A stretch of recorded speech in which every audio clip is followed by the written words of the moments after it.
Hello friends, welcome to my channel. मेरा नाम है ध्रुव और आप देख रहे हैं द लर्नर्स कम्युनिटी। आज की वीडियो में हम बात करने जा रहे हैं फिफ्थ सेमेस्टर के एजुकेशन सब्जेक्ट के बारे में, जो कि आता है आपका एससीसी कोर्स के अंतर्गत। आपकी बुक का नाम है कार्यस्थल को समावेशी बनाना, मतलब कि making the work place inclusive.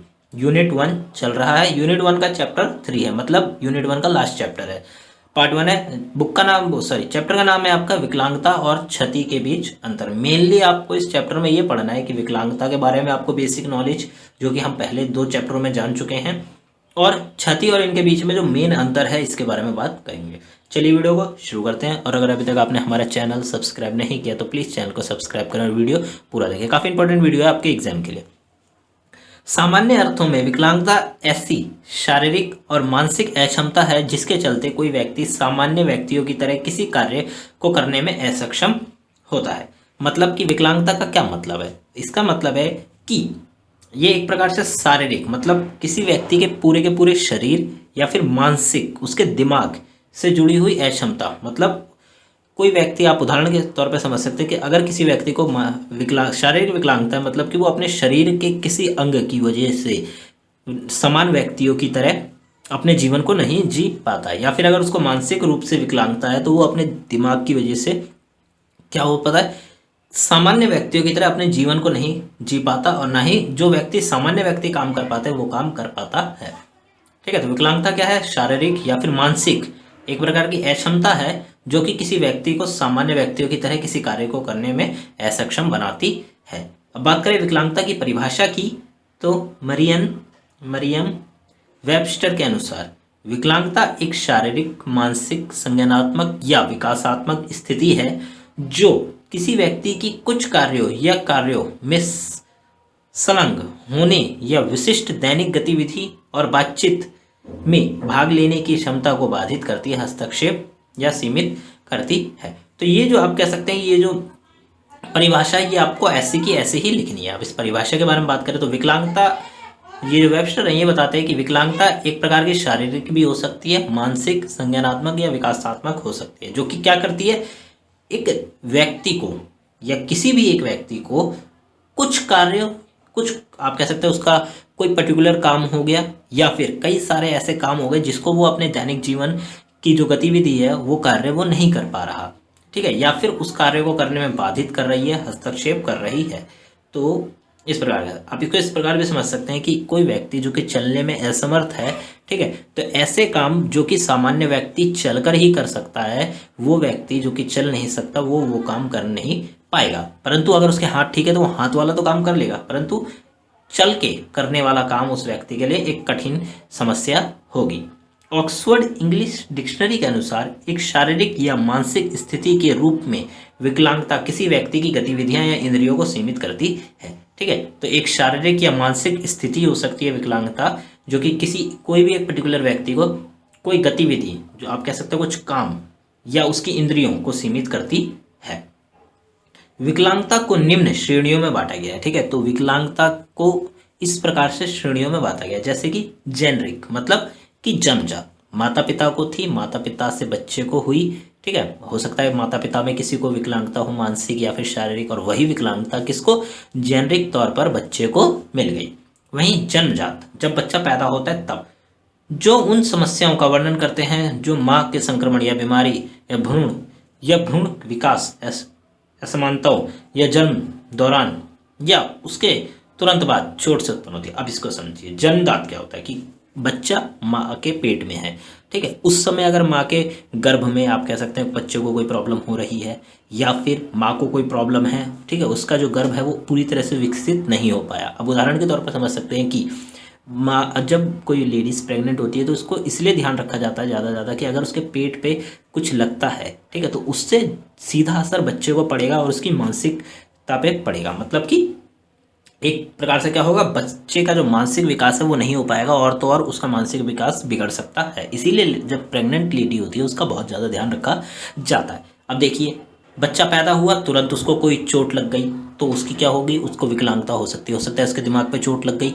तो मतलब कि अब उसको मानसिक विकलांगता होने के चांसेस बढ़ जाते हैं। वहीं अगर उसके शरीर के किसी अंग पे चोट लग गई बुरी तरह तो क्या होगा, उसको शारीरिक विकलांगता हो जाएगी। जन्म के दौरान, जन्म देते समय अगर कोई आप कह सकते हैं हैपनिंग हो गई, कोई दुर्घटना हो गई, ठीक है, तो उस समय, और या फिर माँ किसी बीमारी से संक्रमित है, मतलब जो प्रेग्नेंट लेडी है अगर वो किसी बीमारी से संक्रमित है तो उसका सीधा असर बच्चे पे भी पड़ेगा। और क्या चांसेस हैं कि उस बीमारी के कारण बच्चे को विकलांगता का सामना करना पड़ सकता है अपने पूरे जीवन, या तो पेट में, या फिर आप कह सकते हैं पेट से बाहर आके बच्चे को तुरंत कोई चोट लग जाती है तो उस प्रकार। फिर आकस्मिक, आकस्मिक मतलब आप कह सकते हैं सडनली कोई चोट हो गई या कोई बीमारी हो गई बच्चे को, ठीक है, ये आप कह सकते हैं किसी भी उम्र में हो सकता है, बच्चा पैदा होने से लेकर उसके मरने तक अगर कोई भी आकस्मिक दुर्घटना हो जाती है, ठीक है, और उस दुर्घटना के अंतर्गत उसका अगर कोई शरीर का अंग खराब हो जाता है तो वो शारीरिक तौर पर, अगर उसके मानसिकता पर असर पड़ता है तो वो मानसिक रूप से विकलांग बन सकता है। जैसे कि कार दुर्घटना में अगर किसी व्यक्ति के पैर खराब हो जाते हैं, उसके हाथ खराब हो जाते हैं, या हाथ का कोई नस दब जाती है जिससे वो अपने हाथ को काबू नहीं कर पा रहा, तो वो क्या होगी, एक विकलांगता कहलाएगी। अज्ञात उत्पत्ति का मतलब, इसको आप कह सकते हैं अज्ञात उत्पत्ति, व्यक्ति में सडनली कुछ भी, अब ये कह सकते हैं आंतरिक, अब जो अभी हमने बात करी एक्सीडेंट की तो वो आकस्मिक दुर्घटना हो गई, परंतु अज्ञात उत्पत्ति मतलब व्यक्ति के शरीर में अपने आप ही कोई उत्पत्ति हुई और वो एक प्रकार से विकलांग बन गया। आई होप आपको समझ आ गया होगा। तो बात करें क्षति की, मतलब हानि। जब शरीर का कोई भी अंग किसी समस्या से प्रभावित होता है तो उसे क्षति होना कहा जाता है, ठीक है, शरीर का कोई भी अंग किसी समस्या से प्रभावित होता है उसको क्या कहते हैं हम लोग, क्षति या फिर हानि कहते हैं। इसको आप आगे समझ पाएंगे कि इन दोषों के परिणाम स्वरूप ही विकलांगता होती है। यह एक ऐसा लक्षण है जिसका इलाज डॉक्टर द्वारा किया जाता है, दवा लिख कर रोका जा सकता है।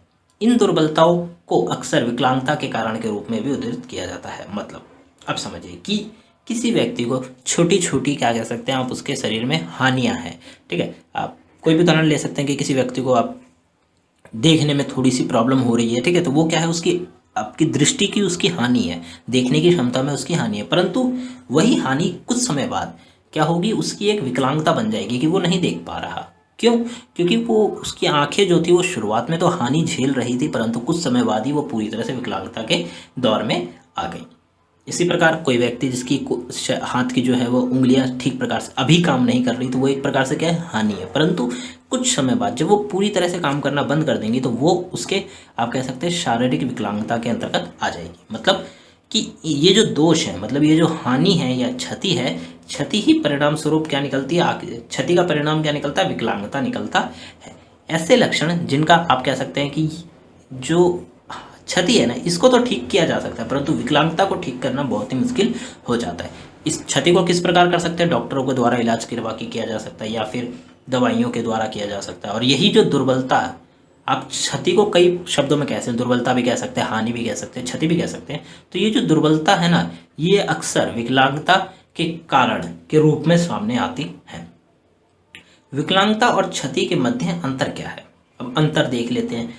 जब किसी व्यक्ति का कोई अंग काम करना बंद कर देता है तब इस स्थिति को क्षति या हानि कहा जाता है, जबकि क्षति या हानि होने की वजह से जब व्यक्ति किसी काम को करने में बाधाओं का सामना करता है उसको विकलांगता कहा जाता है। अब देखिए, अब इसको उदाहरण के तौर पर समझते हैं कि जैसे मैंने आपको उदाहरण दिया कि व्यक्ति की उंगलियां ठीक से काम नहीं कर रही हैं, ठीक है, तो शुरुआत में तो उंगलियां काम नहीं कर रही ठीक प्रकार से, तो वो क्या है, एक प्रकार से क्षति है, उसके शरीर का कोई अंग काम नहीं कर रहा भाई, ठीक है, उसकी उंगलियां वो काम नहीं कर रही, परंतु कुछ समय बाद जब वो उंगलियां पूरी तरह से सुन्न हो जाएंगी, काम करना बंद कर देंगी, तब जो भी परेशानियां वो व्यक्ति फेस करेगा, सामना करेगा, ठीक है, वो बाधाएं क्या बनेंगी, वो उसके लिए एक विकलांगता के तौर पर सामने आएंगी कि अब उसका हाथ किसी काम का नहीं है, मतलब वो एक प्रकार से अपंग हो गया है, विकलांग बन गया है।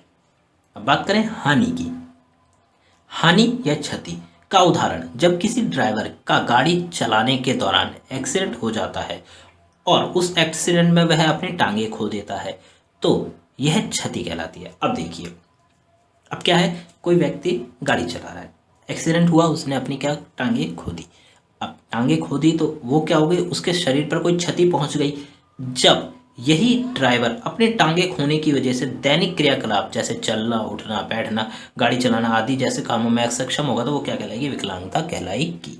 तो आप इसको सिंपली ये समझ सकते हैं कि अगर कोई व्यक्ति ड्राइविंग करते समय अगर अपनी टांगे खो देता है एक्सीडेंट के कारण तो क्या होगा, वो उसके शरीर पर एक प्रकार से क्षति हुई, परंतु जब वो ठीक होगा और जब उसकी टांगें पूरी तरह से काम करना बंद कर देंगी एक्सीडेंट के बाद बेसिकली, तो जो भी समस्या है वो फेस करेगा, जैसे कि चलना, बैठना, उठना, गाड़ी चलाना आदि जो समस्याएं वो फेस करेगा, ठीक है, या जिन भी कामों को करने में वो असक्षम होगा, वो क्या है, विकलांगता कहलाई जाएगी, वो उसकी विकलांगता कहलाएगी। कि हम उसको क्या कहेंगे कि वो व्यक्ति विकलांग है, किसके तौर पर, पैरों के आधार पर। हानि या क्षति का प्रभाव शरीर पर पड़ता है क्योंकि इस वजह से शरीर का कोई अंग काम करना बंद कर देता है। तो हानि या फिर क्षति का प्रभाव किस पर पड़ता है, डायरेक्टली शरीर पर पड़ता है, क्योंकि इसी हानि की वजह से शरीर का कोई एक अंग आपका काम करना बंद कर देता है। वही विकलांगता का असर कार्यों पर पड़ता है क्योंकि व्यक्ति इसकी वजह से दैनिक कार्य नहीं कर पा रहा है। तो मतलब कि हानि शरीर पर होती है और उस हानि की वजह से जो भी व्यक्ति को वो हानि हुई है, अगर वो कोई काम नहीं कर पा रहा, ठीक है, दैनिक कार्य नहीं कर पा रहा, तो वो विकलांगता के आधार पर होगा। अब देखिए, अब हम समझते हैं, जैसे कि उदाहरण के तौर पर हाथ का उदाहरण लेते हैं कि अगर किसी व्यक्ति की उंगलियां काम नहीं कर रही हैं तो उसका हाथ आप कह सकते हैं उतना ज़्यादा लाभकारी नहीं होगा उसके लिए, परंतु ठीक है, उसी हाथ की वजह से अगर वो लिखने का काम नहीं कर पाया, हाथ से जुड़े जो भी काम नहीं कर पाया, तो वो क्या होगा, वो हम उसको एक प्रकार से विकलांगता की श्रेणी में डाल देंगे, ठीक है, और वो हाथ के आधार पर विकलांग कहलाएगा। क्षति हमेशा जैविक स्तर पर होती है, वहीं विकलांगता कार्यात्मक स्तर पर होती है। जब व्यक्ति में वार्तालाप करने, सुनने या देखने की क्षमता में कमी आ जाती है, यह क्षति कहलाती है। जब इसी की वजह से बोलना, सुनना, देखने जैसे कामों को नहीं कर पाता, वह डिसेबिलिटी या अक्षमता की श्रेणी में आ जाती है। ठीक है, तो कोई व्यक्ति सुनने में, अभी हम बात करें क्षति की, ठीक है, तो जब कोई व्यक्ति बात करने में, सुनने या देखने में असक्षमता आ जाती है, मतलब क्षमता में कमी आ जाती है। अब कोई व्यक्ति है, उसकी आंखें कमज़ोर होती जा रही हैं, तो शुरुआत में तो आंखों पे क्षति पहुंच रही है, परंतु जब वही आंखें पूरी तरह से देखना, या फिर वो कान जो कि अभी सुन पा रहे हैं, धीमे धीमे कुछ समय बाद वो कान जो है वो सुनना बंद कर देंगे टोटली, तो वो क्या होगी, वो उसकी विकलांगता या डिसेबिलिटी के सेक्शन में आ जाएगी। क्षति साइकोलॉजिकल होती है, जबकि डिसेबिलिटी व्यवहार पर निर्भर करती है। इम्प्रूवमेंट ऑर्गन लेवल यानी व्यक्ति के शारीरिक या दिमागी स्तर पर हानि से है, वही डिसेबिलिटी पर्सन लेवल हानि की व्यक्तिगत स्तर पर होती है। ठीक है, तो जो क्षति है वो ऑर्गन लेवल मतलब शरीर के किसी अंग पर भी हो सकती है, परंतु आप कह सकते हो विकलांगता वो पूरे व्यक्ति पर होती है, पर्सन लेवल पर, मतलब किसी एक व्यक्ति को विकलांगता, मतलब आप कह सकते हैं वो विकलांगता की श्रेणी में ही कहा जाएगा। अब ये नहीं कह सकते कि वो नॉर्मल श्रेणी में आएगा। ठीक है, तो मतलब व्यक्तिगत स्तर पर होती है। क्षति किसी बीमारी या चोट का परिणाम हो सकती है, जबकि डिसेबिलिटी या अक्षमता किसी हानि की वजह से आ रही समस्याओं का परिणाम है। शारीरिक विकलांगता की बात करें तो सिंपली आप इसको इस प्रकार समझ सकते हैं कि शरीर से अगर किसी व्यक्ति के शरीर से जुड़े कोई अंग है जो कि पूरी तरह से काम करना बंद कर चुका है और उसको व्यक्ति को उस अंग की वजह से कोई समस्याएं फेस हो रही है, तो वो शारीरिक विकलांगता के अंतर्गत आती है। शारीरिक विकलांगता एक ऐसी समस्या है जिससे जीवन की एक या एक से अधिक महत्वपूर्ण गतिविधियां प्रभावित होती हैं। शारीरिक विकलांगता के प्रकार, उनके कारण और जीवन पर उनके प्रभाव के तरीके असीमित है। शारीरिक विकलांगता को परिभाषित इस आधार पर किया जा सकता है कि वह किसी तरह के व्यक्ति के जीवन को प्रभावित करती है। तो शारीरिक विकलांगता क्या है, जब कोई व्यक्ति अपने शरीर के आधार पर या शरीर के किसी अंग के आधार पर कोई काम नहीं कर पा रहा, ठीक है, और वो आप कह सकते हैं उस काम को छोड़कर और भी कई ऐसे काम है जो नहीं कर पा रहा, वो शारीरिक विकलांगता के अंतर्गत आते हैं। जैसे कि शारीरिक विकलांगता के कई प्रकार हो सकते हैं, ठीक है, जो उनके प्रकार हैं, उनके कारण और जीवन उस व्यक्ति पर बहुत ज़्यादा प्रभावित करते हैं। ठीक है, आगे बढ़ें। शारीरिक विकलांगता जन्मजात, एक्सीडेंट या किसी बीमारी के कारण हो सकती है। तो शारीरिक विकलांगता क्या है, जन्मजात, मतलब आप कह सकते हैं कि जेनेरिक रूप से किसी एक्सीडेंट, ठीक है, कोई एक्सीडेंट हो गया, उसने अपने शरीर का कोई अंग उस एक्सीडेंट में खो दिया, ठीक है, या फिर कोई बीमारी के कारण हो सकती है। यह प्रेगनेंसी या व्यक्ति के बचपन के समय हुई बीमारी के कारण भी हो सकती है। एक्सीडेंट, चोट, संक्रमण या अन्य बीमारियों की वजह से भी शारीरिक विकलांगता हो सकती है तथा यह अनुवांशिक भी हो सकता है। अनुवांशिक मतलब कि आपके मदर फादर से आपको मिली, या फिर ठीक है आपके मदर फादर को आप कह सकते हैं आपके दादा से मिली, उनके फैमिली से चलती आ रही है। ठीक है, तो ये क्या है, शारीरिक विकलांगता जो है वो जेनेरिक भी हो सकती है। शारीरिक विकलांगता का परीक्षण डॉक्टर द्वारा किया जाता है। इसका इलाज इसके प्रभाव करने की तीव्रता पर निर्भर करता है। इसे फिजिकल थेरेपी का उपयोग किया जाता है, ठीक है, सॉरी, इसमें फिजिकल थेरेपी का उपयोग किया जाता है। अब बात करें मस्तिष्क पक्षघात। मस्तिष्क की चोट के कारण, मस्तिष्क की चोट के कारण होता है। तो ये जो मस्तिष्क पक्षाघात है वो क्या है, दिमाग पर चोट लगने के कारण होता है, जो विकास के आरंभिक क्षेत्रों को प्रभावित करता है। मतलब कोई व्यक्ति का, आपको पता है कि व्यक्ति का दिमाग जीवन भर विकसित होता रहता है समय समय पे, ठीक है। तो विकास के आरंभिक क्षेत्रों को प्रभावित करता है। अगर व्यक्ति के दिमाग पे चोट आई है तो बेसिकली उसका जो शरीर है वो काम करना बंद कर देगा टोटली, ठीक है। इस चोट की संभावना गर्भावस्था के दौरान सबसे अधिक होती है। मैंने आपको बताया कि जो प्रेग्नेंट लेडी होती है उनका ध्यान इसलिए रखा जाता है क्योंकि गर्भावस्था के दौरान बच्चा सबसे ज़्यादा नाजुक होता है, ठीक है। और इसी दौरान बच्चे के ऊपर सबसे ज़्यादा खतरा होता है उसके मानसिक विकास से लेकर शारीरिक विकास के दौरान, ठीक है। यह स्थिति जन्म के समय के साथ साथ बचपन में मस्तिष्क की चोट के कारण भी हो सकती है। तो मस्तिष्क पक्षाघात जो है वो बचपन में दिमाग पे लगी चोट के कारण भी हो सकते हैं। उदाहरण के लिए ऑक्सीजन की कमी, दिमागी बुखार, सिर पे चोट लगना, हिलना डुलना। वास्तव में 1000 बच्चों पर 2 मस्तिष्क पक्षाघात पीड़ित पाए जाते हैं। मतलब 1000 बच्चों में से 2 ही बच्चे ऐसे हैं जिनको ये बीमारी पाई जाती है। अब इसके कुछ टाइप हैं, देख लेते हैं। स्पॉस्टिसिटी, इसका अर्थ है कड़ी या तनी हुई मांसपेशियाँ। इसमें गामक कुशलता प्राप्त करने में कठिनाई एवं धीमापन महसूस करता है। अब समझिए कि स्पॉस्टिसिटी जो है इसमें क्या होता है, व्यक्ति, आप कह सकते हैं किसी बच्चे का उदाहरण ले तो बच्चे की तो मांसपेशियाँ है ना वो काफ़ी ज़्यादा, आप कह सकते हैं कड़ी हो जाएंगी, सीधी होती चली जाएंगी, तंत्र हमेशा तनी रहेंगी, ठीक है। तो उसका जो शारीरिक विकास है ना उसके दौरान उसको क्या होगी, समस्याएं पैदा होंगी, कठिनाई होगी और स्वास्थ्य में ये जो प्रक्रिया है विकास की ये काफ़ी धीमे होगी। मतलब प्रक्रिया, जो विकास का जो प्रोसेस है शारीरिक विकास का वो धीमा होगा। बच्चे सुस्त दिखाई देते हैं, गति बढ़ने के साथ मांसपेशियां तनाव बढ़ने लगता है।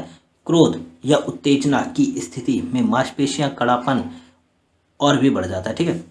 जब जिस व्यक्ति को ये होती है स्पॉस्टिसिटी, इसमें अगर कोई वह व्यक्ति क्रोध या उत्तेजित होता है तो उसकी जो मांसपेशियां हैं उनका कड़ापन बढ़ने लगता है। पीठ के बल लेटने पर बच्चे का सिर एक तरफ घूम जाता है और पैर अंदर की तरफ मुड़ने लगते हैं। अब बात करें एथॉर्टिसिस, ठीक है। एथॉर्टिसिस का अर्थ है अनियमित गति। मांसपेशियां तनाव सामान्य होता है। इसमें देखिए, इस वाले में मांसपेशियों में तनाव देखने को मिलता है परंतु इस वाले में मांसपेशियों में तनाव जो है वो सामान्य रहेगा। शरीर की गति के साथ तनाव बढ़ता है। शरीर जिस प्रकार से आपकी गति बढ़ाता जाएगा उसी प्रकार से शरीर पे जो तनाव है वो बढ़ता जाएगा। बच्चा जब अपनी इच्छा से कोई अंग संचालित करता है तब उसका शरीर तड़फड़ाने लगता है। अब इसको इस प्रकार से समझ सकते हैं कि अगर किसी व्यक्ति को एथॉर्टोसिस है तो अगर वो अपनी उंगलियां चलाना चाहेगा, ठीक है, या शरीर का कोई भी अंग अपने मन से चलाना चाहेगा तो क्या होगा, उसका जो पूरा शरीर है वो तड़फड़ाने लगेगा। एटॉक्सिया, इसका अर्थ है अस्थिर या अनियंत्रित गति। इसमें बच्चे का शारीरिक संतुलन बिगड़ने लगता है, संतुलन खराब होता है। ऐसे बच्चे बैठने या खड़े होने पर गिर जाते हैं। इनका मांसपेशियां तनाव कम होता है तथा गामक विकास पिछड़ जाता है, ठीक है। तो इसमें क्या होता है, जो बच्चा है जिसको ये है उसका, आप कह सकते हैं जो संतुलन है शरीर का कि खड़ा होना, बैठना, अपने हिसाब से चीज़ें करना, वो चीज़ों में ये बच्चा समस्याएं फेस करेगा, ठीक है। इनकी जो मांसपेशियों का तनाव है वो कम होता चला जाएगा और जो विकास है वो पिछड़ जाएगा। फिर आता है मिक्स्ड स्पॉस्टिसिटी और एथॉर्टिस तथा ऑक्टीसिया में दिखने वाले लक्षण जब बच्चे में मिले हुए दिखते हैं तो मिश्रित प्रकार की मस्तिष्क पक्षाघात से ग्रसित बच्चा कहलाता है। बात करें आगे, श्रवण बाधित दुर्बलता, मतलब सुनने में, सिंपली इसका क्या मतलब है, सुनने में, ये सुनने में व्यक्ति को अगर कोई, आप कह सकते हैं विकलांगता या फिर दुर्बलता होती है तो श्रवण बाधित स्पष्ट रूप से आवाज़ सुनने में असमर्थ होते हैं। ऐसे बच्चे जो कि श्रवण बाधित हैं वो सुनने में असमर्थ होते हैं। बोलने और भाषा के विकास के लिए सुनना, सॉरी यहाँ पे सिंग नहीं आएगा, यहाँ पे सुनने एक विशेष आवश्यकता है। अब इसको इस प्रकार समझिए कि कोई व्यक्ति या कोई बच्चा अगर वो कुछ सुनेगा ही नहीं तो वो बोल भी नहीं पाएगा, क्योंकि बच्चे सुनकर ही बोलना सीखते हैं। ठीक है, तो अगर वो व्यक्ति या बच्चा बोलना या फिर जो उसकी भाषा का विकास है वो नहीं होगा क्योंकि वो सुन नहीं पा रहा। यह व्यक्ति जो सुनने में असमर्थ है वो बोलने में भी असमर्थ हो सकता है। ठीक है, तो कोई भी व्यक्ति जो कि सुनने में असमर्थ है वो बोलने में असमर्थ हो सकता है, परंतु तभी जब वो जन्मजात क्या हो, बहरा हो। बहरापन एक प्रकार की विकलांगता है। यह विकलांगता यहाँ पे आप कह सकते हैं ये शारीरिक, ये विकलांगता जो है आंतरिक रूप से है। ठीक है, आप बहरेपन को देख तो नहीं सकते, आप जो आप कह सकते हैं शारीरिक जो विकलांगता है उसमें अगर किसी व्यक्ति का अंग काम नहीं कर रहा, हाथ पैर, तो आप देख सकते हैं कि उसका काम नहीं कर रहा, परंतु जो बहरापन है वो आंतरिक रूप से है, तो इसको आप क्या कर सकते हैं, देख नहीं सकते। जो बच्चे जन्मजात बहरे पैदा होते हैं अपने जीवन में बहुत सारी समस्याओं का सामना करना पड़ता है उन्हें। अब बात करें श्रवण, सुनने में जो हानि है उसके क्या प्रभाव है, प्रकार। तो प्रवाहकीय श्रवण हानि। प्रवाहकीय श्रवण हानि बाहरी या मध्य कान में दोष के परिणाम स्वरूप होती है। तो प्रवाहकीय जो श्रवण हानि है वो क्या है, कान के बाहर और कान के मध्य बीच में होने वाले किसी दोष के कारण होती है। मतलब आपका जो कान का ऊपरी हिस्सा है और जो आंतरिक हिस्सा मतलब बीच का जो हिस्सा है, अगर उस हिस्से में कोई दोष या फिर कोई परेशानी है तो उसके कारण आपको प्रवाहकीय श्रवण हानि होगी। ध्वनि आंतरिक कान के लिए कुशलता से आयोजित नहीं हो पाती। इस प्रकार सुनाई देने वाली सभी ध्वनियाँ कमजोर और दबी हुई हो जाती हैं। आमतौर पर ऐसे व्यक्ति आपस में पर्यावरणीय शोर के बावजूद धीरे धीरे बोलते हैं। ठीक है, तो क्या होता है प्रवाहकीय के अंतर्गत कि अगर आपको ऊपरी कान या कान का जो मिडल हिस्सा है बीच का, ठीक है, मध्य कान, अगर उसमें कोई प्रॉब्लम है तो उसकी वजह से जो आवाज़ आप सुनते हैं वो आवाज़ सही प्रकार से आपके कान के अंतर्गत नहीं जा पाती। ठीक है, तो इस प्रकार की समस्याएं व्यक्ति को होती है। अब बात करें संवेदीय तांत्रिक श्रवण दोष। ठीक है, सेंसोरियल हियरिंग लॉस आंतरिक कान या श्रवण तंत्रिका की क्षति या बीमारी के कारण होती है। अब इसमें देखिए, इसमें मतलब कान का जो अंदर का हिस्सा है या श्रवण तंत्रिका, प्रत्येक व्यक्ति में सुनने के लिए श्रवण तंत्रिका होती है। अगर श्रवण तंत्रिका या फिर कान के आंतरिक हिस्से में कोई क्षति, आप कह सकते हैं कोई हानि हुई है, तो उसके कारण जो है वो व्यक्ति बीमार पड़ जाएगा। ठीक है, बीमारी के कारण होती है। यह खासकर कठमाला, ठीक है, कठमाला के दौरान या फिर मेनोलॉजिस्ट या टीबी जैसे संक्रमण के बाद ये वाली जो समस्याएं ये सामने आती हैं। मिश्रित सुनवाई हानि, इसकी बात करें तो मिश्रित सुनवाई हानि प्रवाहकीय और संवेदीय हानि का संयोजन है। तो जो मिश्रित है उसमें प्रवाहकीय मतलब कान का ऊपरी हिस्सा और मिडल हिस्सा जो है अगर उसमें प्रॉब्लम होती है तो प्रवाहकीय, और संवेदी श्रवण हानि मतलब कान का जो आंतरिक हिस्सा है या जो श्रवण तंत्रिका, सुनने की जो तंत्रिका है, इन दोनों का अगर मिला दें तो मिश्रित सुनवाई जो सुनाई हानि है वो आती है। इस तरह के नुकसान के मुख्य कारणों में से लंबे समय तक कान का संक्रमण है जिसे क्रोनिक स्पैरेटिव ओटिटिस मीडिया CSOM के रूप में जाना जाता है। CSOM में मवाल, रक्त या साफ पानी के रूप में कान का निर्वहन देखा जा सकता है। अब देखिए, किसी व्यक्ति को आपने देखा होगा उसका कान बहता है, मतलब कान बहने का मतलब उससे कान से मवाद आता है। ठीक है, कान में से कभी कभार खून या फिर सफ़ेद पानी आता है, तो उन व्यक्ति को CSOM होता है। इसके दौरान क्या होता है, व्यक्ति का ऊपरी कान और जो आंतरिक हिस्सा है वो काम करना टोटली बंद कर देता है। यह प्रवाहकीय हानि के साथ शुरू होता है परंतु यह नियमित रूप से इलाज नहीं किया जा सकता तो संवेदी होता है। मतलब इसका इलाज भी काफ़ी कठिन होता है, आप कह सकते हैं इलाज भी नहीं किया जाता कभी कभार। केंद्रीय सुनवाई हानि।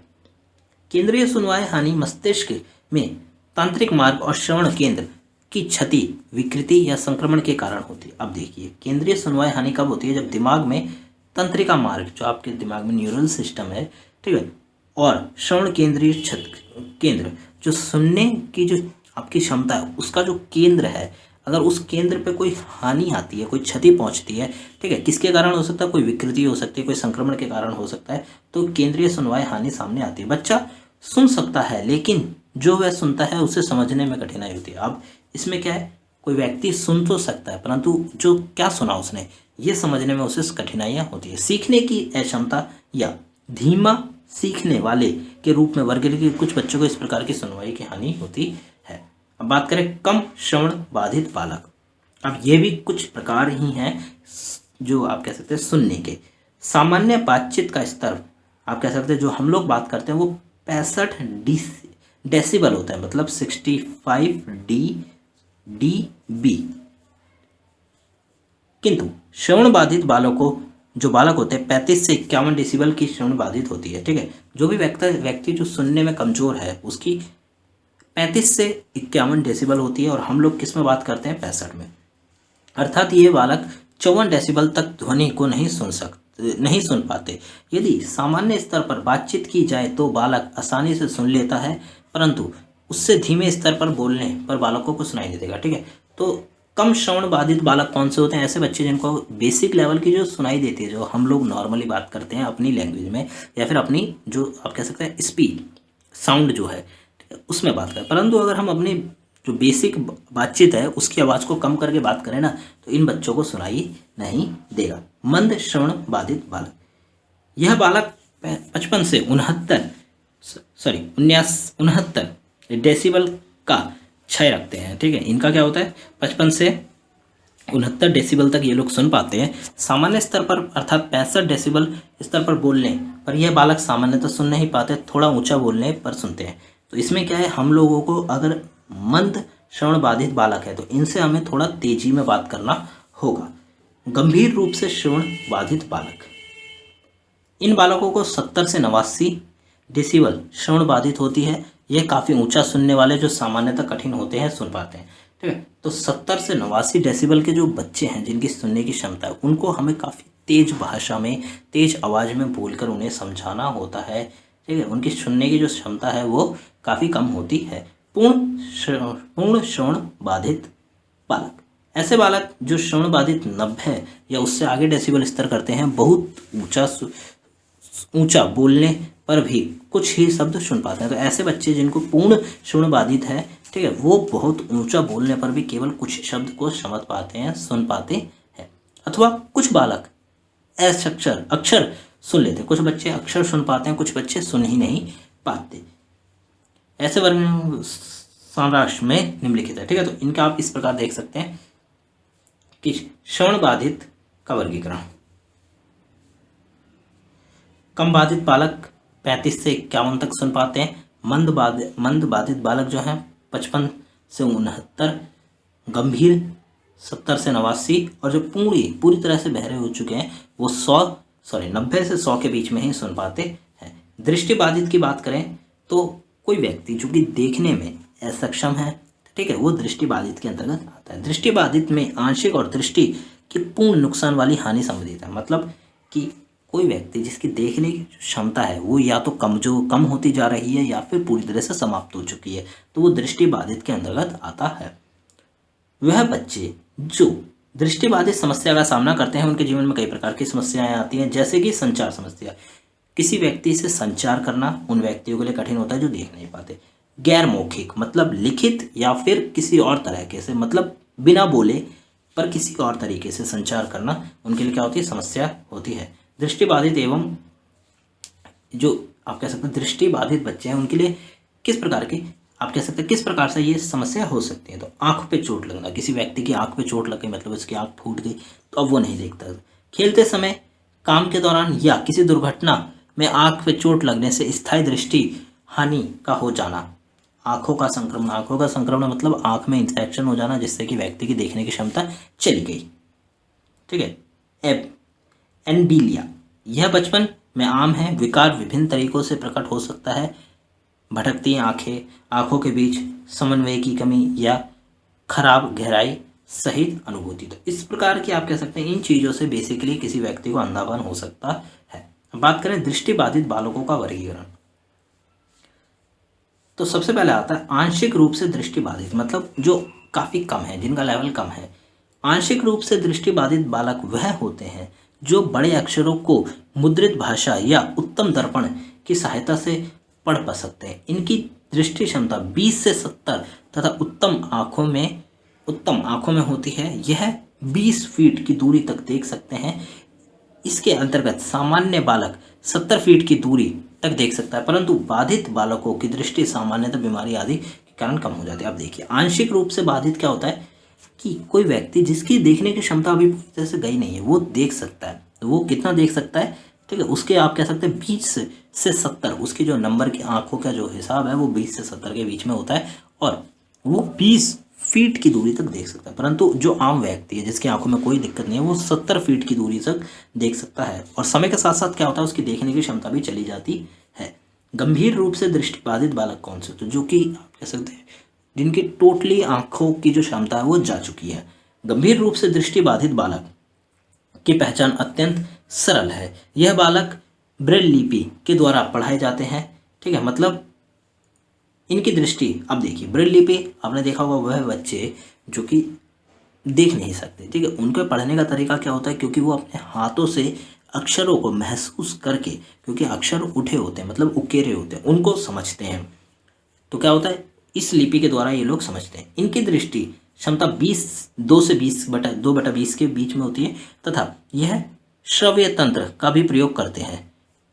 यह बालक चलने में छड़ी का प्रयोग करते हैं। ऐसे बच्चे जिनकी दृष्टि जा चुकी है, जो टोटली अंधे हो चुके हैं, ठीक है, आंखों से, उनकी क्या होती है कि उनको चलने के लिए एक छड़ी, डंडे का प्रयोग करना पड़ता है। यह बालक शिक्षा कार्य हेतु नेत्रहीन तब समझे जाते हैं, ठीक है, जब उनकी दृष्टि इक्विटी 20/200 हो जाती है, ठीक है। तो ये बच्चे पढ़ने के लिए, मतलब नेत्रहीन बच्चों के तौर पर पढ़ने के लिए तब माने जाते हैं जब इनकी इक्विटी 20/200 हो जाती है।